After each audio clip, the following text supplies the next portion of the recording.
I never thought a simple dinner could change the entire course of my life. But then again, I never imagined I would invite Daniel into my home in the first place. It started as nothing more than a polite gesture. At least, that's what I told myself when I sent him the message. Hey, would you like to come over for dinner tomorrow night? I'm making pasta. My thumb hovered over the send button longer than I cared to admit, my stomach flipping like a teenager's before prom. When the message finally shot off into the digital void, I instantly regretted it. What if he thought it was strange? What if he said no?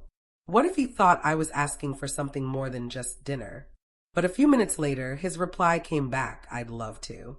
What time? I told myself it was just company I wanted. The truth, though, was that my life had become unbearably quiet. My children were grown and living their own busy lives. My marriage had ended years ago, and though I had long since accepted it, the silence that filled my evenings still felt heavy. Daniel had always been kind in the way that makes you notice someone, even when you don't mean to. He wasn't a stranger, but he wasn't part of my close circle either. He was that steady, familiar presence you occasionally run into, and yet always feel good after seeing. The next evening, I set about preparing dinner as if it were an event far bigger than just two people sharing a meal. I simmered sauce on the stove, baked bread from scratch, and even lit candles for the dining table. Soft jazz played in the background, filling the corners of the house that had long been filled with silence.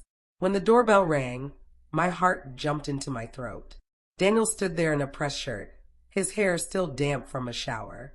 He held a bottle of red wine in one hand and a small bouquet of daisies in the other. The sight made me laugh nervously. Flowers? I said, taking them from him. Of course, he said with an easy smile. You invited me into your home. I should bring something. I placed the flowers in a vase quickly, partly to have something to do with my hands. His presence filled the room with a warmth I hadn't realized I'd been missing. The night began casually enough.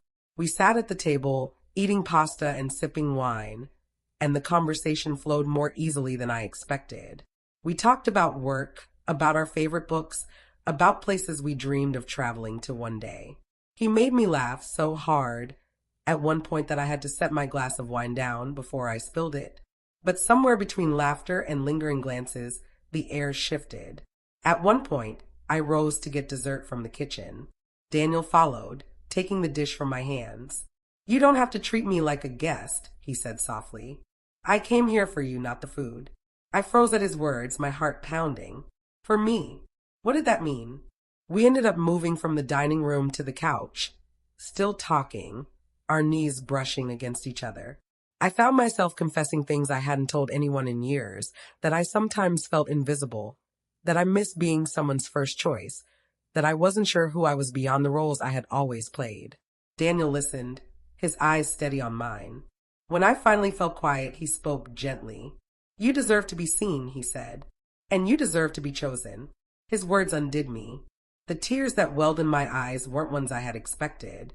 He reached over, brushing a strand of hair from my face, his touch tentative but tender. The moment stretched between us, fragile and alive. And then he kissed me. It wasn't rushed. It was soft, hesitant, almost questioning. I had a choice, to pull away or to let myself feel something I hadn't let myself feel in years. I chose the latter. The kiss deepened, not in urgency but in certainty. It was as if both of us had been holding back pieces of ourselves for too long, and suddenly the walls were gone.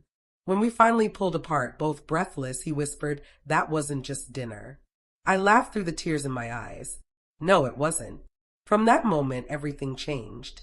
What began as an invitation to ease my loneliness blossomed into something neither of us had expected. He became a part of my days, my routines, my laughter. With Daniel, I felt alive again. Not because he filled an empty space, but because he reminded me that I still had so much love to give, and that I deserved to receive it too. Sometimes the greatest changes in life come from the simplest decisions. For me, it was a dinner invitation. I thought I was just offering a meal, but what I received was hope, love, and the beginning of a new chapter. And to this day, every time I see daisies, I think of that night, the night everything changed.